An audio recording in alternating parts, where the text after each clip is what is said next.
Hello and welcome to Inclusion Dialogue, a podcast where we discuss everything related to inclusive education and diversity in the classroom. My name is Joanne Banks and I'm a lecturer in Trinity College Dublin in the School of Education. This podcast consists of interviews between me and leading academics from all over the world where we discuss how we define inclusive and special education. We look at the difference between theory and practice and what inclusion looks like on the ground in our schools. I began this project for my students, and it was to allow them to hear the views of researchers that I was getting them to read in the form of journal articles and research reports. I've been pretty overwhelmed by the response though, and I think as the podcast has grown, it will be of a much broader appeal to other academics, to policymakers, to educators and practitioners, to parents, but also to students themselves. My guest this week is Professor Lani Florian. Lani is Bell Chair of Education at the University of Edinburgh and Fellow of the Academy of Social Sciences. Lani has been a key figure in international discussions around inclusive education over the past number of decades. In our podcast, she goes into detail about her work on inclusive schools and classrooms, and she sets out the argument that inclusion and equity in education is not about some learners, but about all learners. Okay, so Lani, I just want to say thank you so much for giving up your time this morning to meet with me and to engage in this kind of nearly global discussion about inclusive education. So I'm really excited to meet you. I have been reading your work for a very long time, and it has had such an input into the conversation around inclusion over the years. Can I start with opening up a question just as to how you began working in this area? How did you end up working in inclusive education? Sure. Well, first of all, it's a pleasure to be here, Joe, and thank you for the invitation. I began my work as a teacher of children with special educational needs. I trained in the States in the 1970s when special education was the way in which children with disabilities were assured access to education. Yeah. And I was very much part of the special education movement, which was one of advocacy for ensuring that everyone had an opportunity to attend school. In those days, we weren't so concerned about the actual place. It was more that there was access to some form of education. So right. In my career, I've worked in special and mainstream settings. My default is always, that identity in special education because that's where my training was. But what happened to me over the course of my career was I began teaching in an alternative program. And I realized very, very quickly that I couldn't work out that there was anything wrong with the children that were in this program. And the more I, was digging around and the more I was trying to understand why were these students in this program, the more it became apparent to me that they didn't have advocates. That they were children who'd gotten into trouble for some reason. And that might have been because there was an underlying difficulty or because of neglect at home or because of a mom who was overwhelmed and not supported or, there were a million reasons. But it was that these children under other circumstances would have been in mainstream schools. Right. And that feels like a real issue for me in terms of the fundamental fairness of what are we doing when we make these placements. And not because there was an alternative placement, but because the outcomes of the alternative placements at the time and probably still, I would say, and still are not that great. So the farther away you get from where everybody else is, the less likely you are to ever make your way back. And it just seemed fundamentally unfair. And it put me on a path that said, how do we make the mainstream better? Yeah. So actually my doctoral dissertation was on that topic many, many years ago. I was looking at what kind of services and supports were available within schools. And then did that make a difference to the number of children who were placed externally, who were sent out to residential schools or to special schools. So I've been really interested in this question for a very long time. And then the inclusion movement came along and I started to do research on what was good practice. And that's really been the focus of my work is where is good practice? How do we know it when we see it? And how do we grow that practice so we have better quality services for more children? Yes. And it's interesting that from the beginning of your career, then you were taking inclusive education and the inclusion of students as in the broad definition. So you weren't focusing specifically on kids with disabilities, for example. You were going at the disadvantage, I presume, ethnicity as well, if they were in alternative education programs. So these were kids who had left or been expelled or been out of school. Is that right? But at the time, we weren't thinking about it in terms of in those ways. Right. We just think, it just didn't, there were people who were writing, who were saying, who were writing about the disenfranchisement of minority students. And, again, the language has changed a lot over the years. There were some people kind of pointing out in the questions around, was there such a thing as, were these children disabled? Because in the US at the time, to be eligible for services, you had to be identified as, and the term at the time was handicapped. And so there was a question of like, were these children disabled? Were they handicapped? Or were they being pushed in this direction because it was a way to get services for them? And they did need services. So there's a lot of questioning around that. And it really became clear to me, even though I had my background was more in psychology, I studied about like learning difficulties, learning differences. I actually worked in a special school for children with autism. And in those days, before Asperger's, so it was like children with really severe disabilities. And so it wasn't that I didn't have an interest in disability. It was that just the way that my career took me as I had worked both sides of that question. And it wasn't until I got to this alternative school where I was like, well, hold on a minute. I had been in a special school with children with very severe disabilities. Now I'm in this alternative school. And I kept saying like, what's wrong with these kids? And I could never work that out. And then over the years, it also became very clear to me that even if you had a severe disability, some schools could accommodate you very well. And another school, maybe in the same school district, would say, oh, we don't take those children. We can't do that. Yes. So I've always been interested in what enables some systems and some groups of staff or, some schools to be able to really be responsive to difference. And others just say, that's not my job. And would you be able to identify, given all the work that you've done, like what are the factors that play that role in a school being default inclusive? Well, we have done a lot of work on that question, and most of it is described in our book, Achievement and Inclusion in Schools, which is now in its second edition, where we look at what we think are some of those factors around participation, access participation, diversity and collaboration, and these dimensions of the ways in which staff work with each other and with children, and the kinds of policies that follow from a particular kind of commitment to ensuring that all children are able to participate and achieve good learning outcomes. So we've written about that a lot, and we've worked at both the school level, but it's also possible that you can be in a school where the practice is highly differentiated. Where one classroom might be really inclusive. I've seen that many places. And I've experienced that in my own teaching career where, in year 3, everything's fine. But in year 4, all of a sudden there's a problem. But the child's the same child. Yes. So we look at the level, some of our work is done at the level of schools, and a lot of that is described in the school case studies in Achievement and Inclusion in Schools.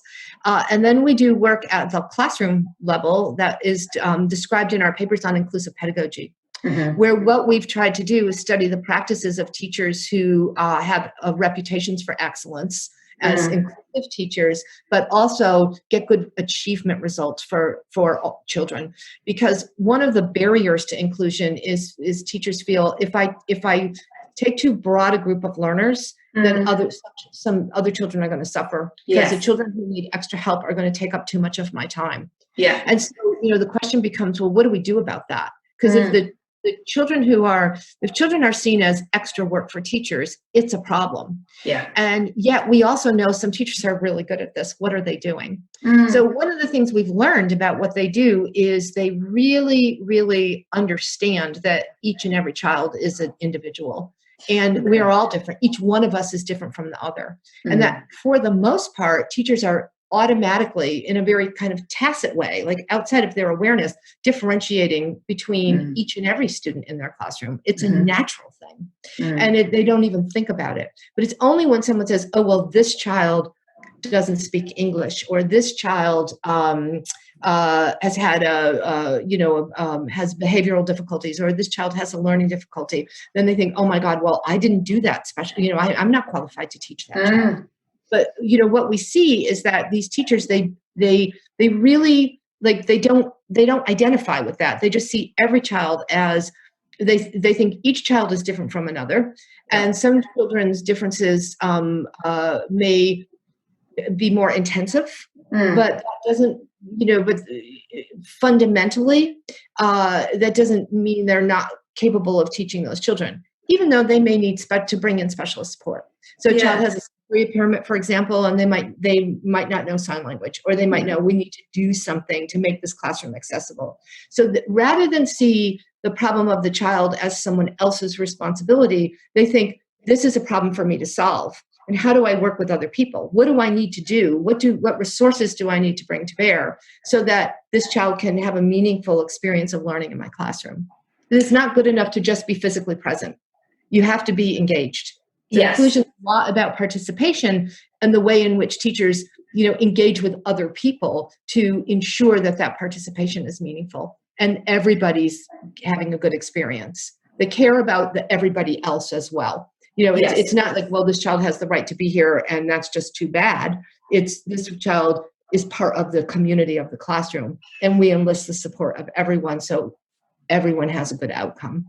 And in your case studies that you mentioned, what are the factors that make a teacher, all I'm hearing from you talking there is just a confident, empowered teacher to be able to think that way and to kind of, to call in those resources and think in such a kind of an insightful way. Are there any particular characteristics? Like, do we need to talk about initial teacher education? Is it professional development? What are the factors, do you think, that make that happen?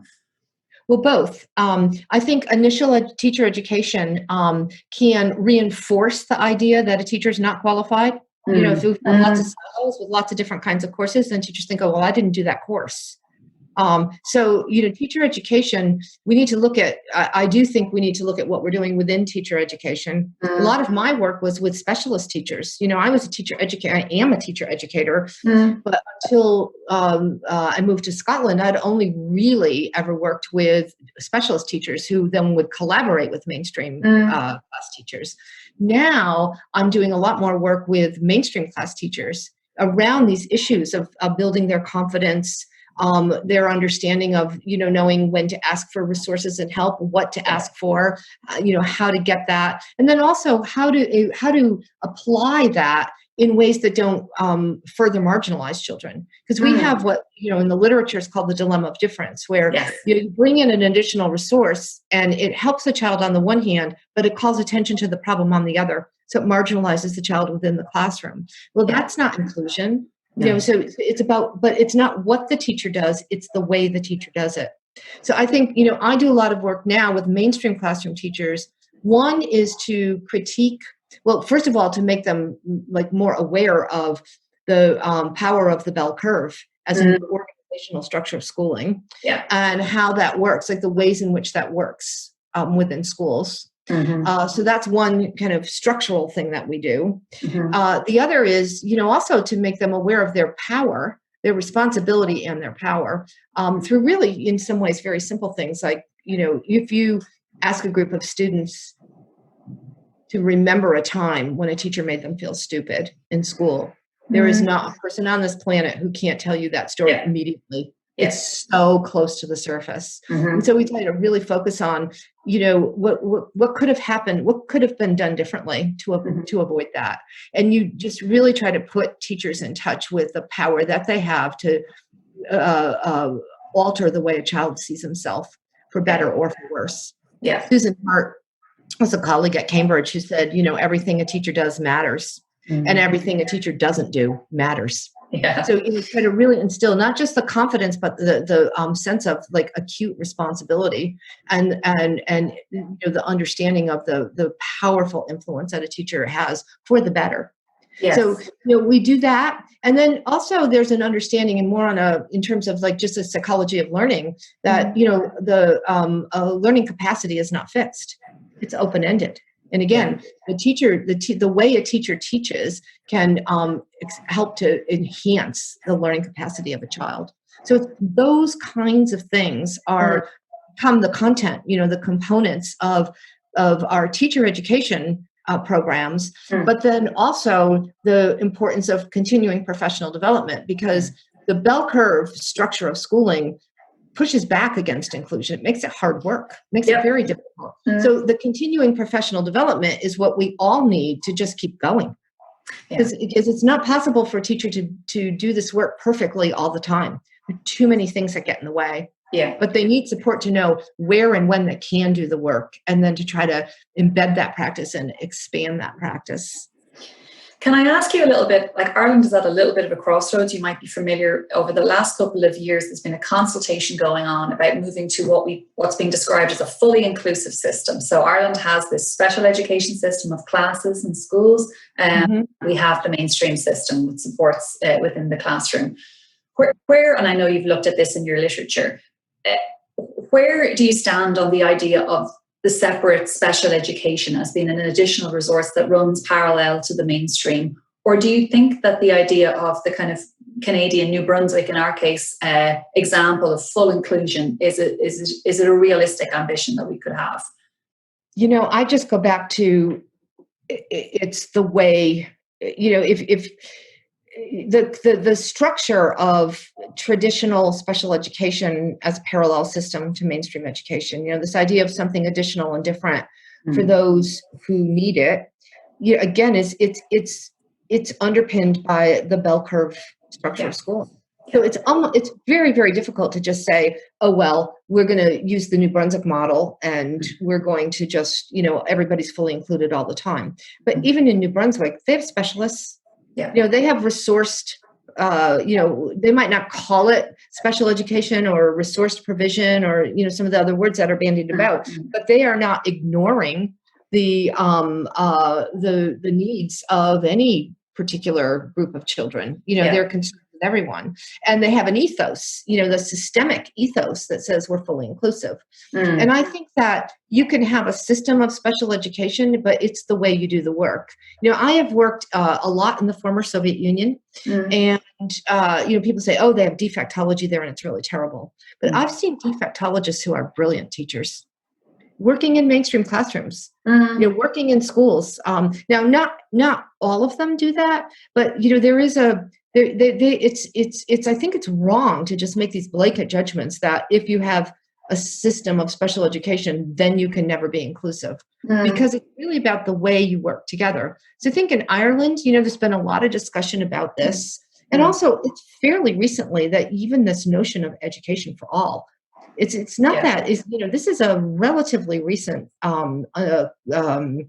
development in Ireland. And I don't mean that in a negative way. I think an amazing conversation, national conversation. So in many ways, people are on the same page because they understand what they're talking about when they talk about and have these debates and issues. And I think there is a common interest in everyone having a good experience of schooling. So it just becomes, well, how do we do this? How do we do this work together? I would focus more on how people are going to collaborate with each other in ways that ensure that no one's marginalized and everyone's participating. And then it doesn't matter quite so much whether your structure is how that structure works. I can show you good practice and not so good practice in every country I've worked in. Really? And that's now at this stage of my career, that's a lot of places. And they're all structured a little bit differently. So yes, structure, policy, all those things are really important. But at the end of the day, the class teacher has the last word when they, and it's not that they work in isolation. And that's a big sea change too. It's a class teacher has to work has to be open to working more collaboratively. I think now, we have a big challenges facing us with the COVID situation and all the online learning and access and participation and engagement and all those things. Like, we have to be thinking about that much more broadly now than we ever had before. Yeah, so a lot of the work perhaps that we had begun or that was in train is being lost through this format. Well, or maybe we shouldn't lose it. We should say, how do we, take advantage of like, we're all learning together right now. Yep. Nobody has the answer. So this is an opportunity to get in the game and say, okay, well, here's our reality in Ireland. So how are we making sure everybody's working together, to make sure that, everybody's got access to the curriculum, that everyone's participating. I ran into a colleague yesterday. This is a colleague in the university whose son is back in school now. And the secretary, when the child went back to school for the beginning of this school year, said, "We didn't see much work from you over the lockdown." And, she was appalled. She's like, "Well, wait a minute." It was a kind of, how did that happen? And why am I only finding out about this now? Yeah.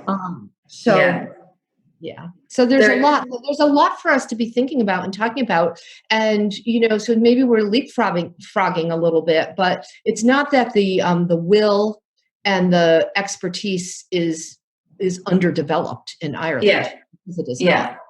So would you suggest then in a post-COVID situation that would you be thinking that a lot of the new kind of methods, mainly online education, can be now, like, is blended learning part of the future of our education systems? Oh, I don't know. I think there will be a lot of, in some ways, time will tell.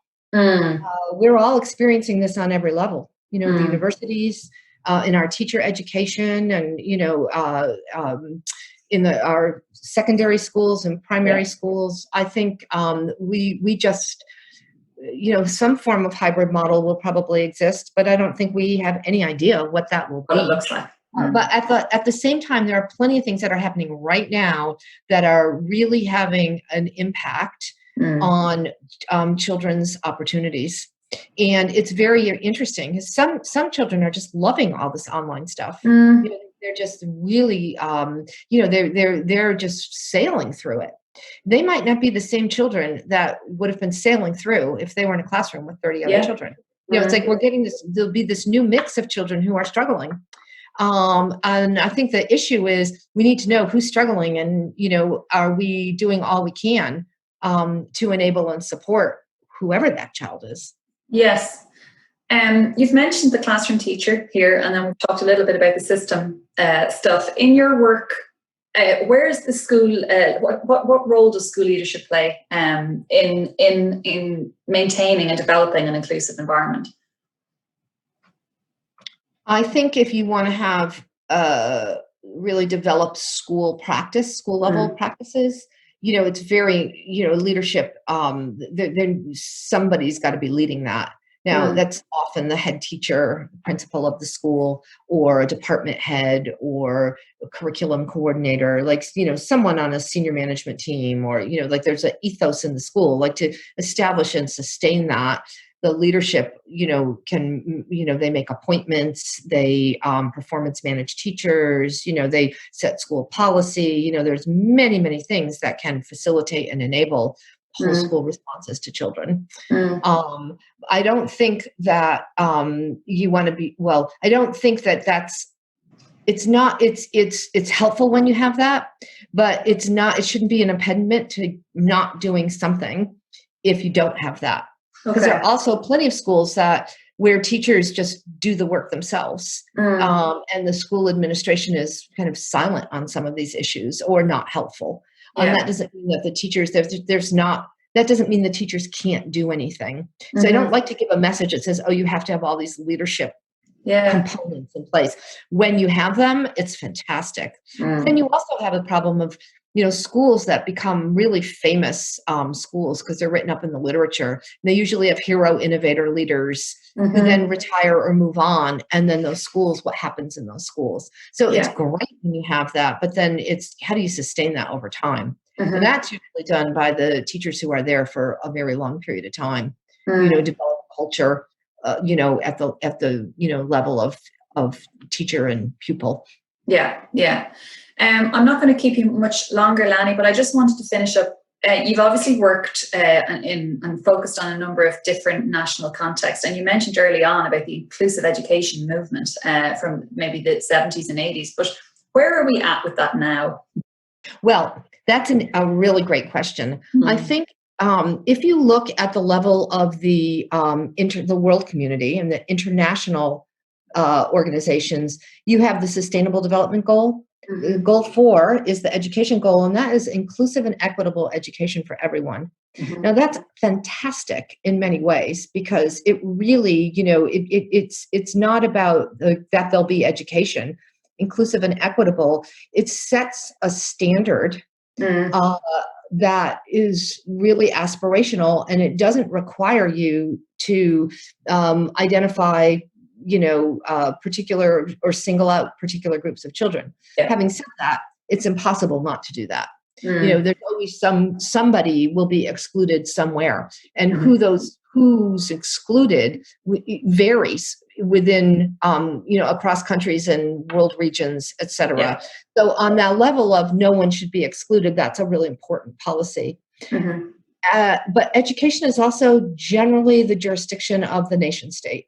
And so the national policies tend to be that parallel system of mainstream education. They have education for all policies in many, many places, or they aspire to free universal access to basic education, all those kinds of things in alignment with international policies.